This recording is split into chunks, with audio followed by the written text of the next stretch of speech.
fathers and fathers in under-resourced communities are disproportionately affected by trauma, right?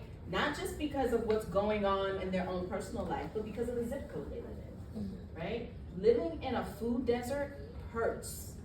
You feel that every day, right?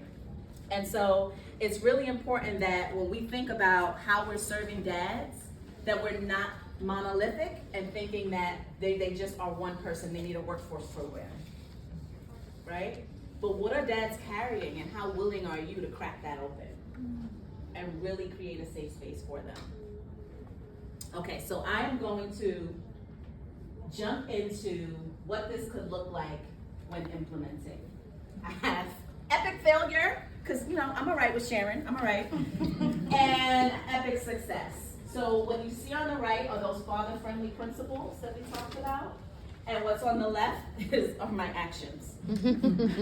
So I said, okay, I want to plan a dad cafe with my son's AAU coach and the league.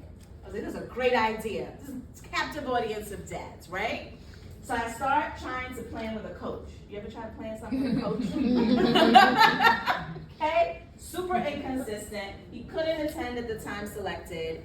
And I had to plan my cafe on my own for a generic audience, right? It was not linked to knowing the dads that I was working with.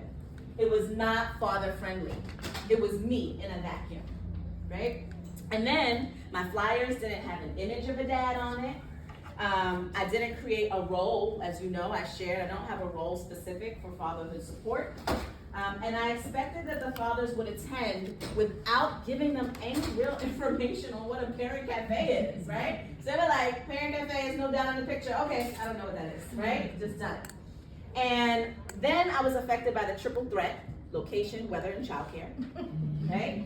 So I did it at a library, central library, that I thought was a great location, but nobody wants to go to the downtown area where the central library is on a weeknight. And then I didn't have childcare, I didn't have dinner, I had refreshments, but then it rained. So what did that net me? 0 attendance, epic failure. I was not able to fully implement the father-friendly principles. You can just use it as a guide for your work. So then I came back for the win, right? This time I started planning weeks in advance with a parent resource center and their staff. They knew their dads deeply. They knew that they wanted to come together and they wanted connection, right? We coordinated successful outreach in advance. I was able to capture father information. So they didn't just have a flyer, they got a flyer, they got it in Class Dojo, then they got an email from me because I had their information, right? Not thinking, oh, well, we told them and they didn't come. Don't life be lifing in your life?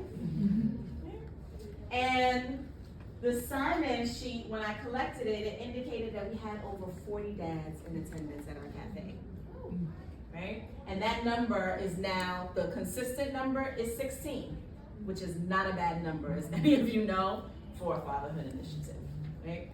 And the staff was prepared for lots of dads. They had plenty of food, and they engaged the dads in what they wanted to see next time.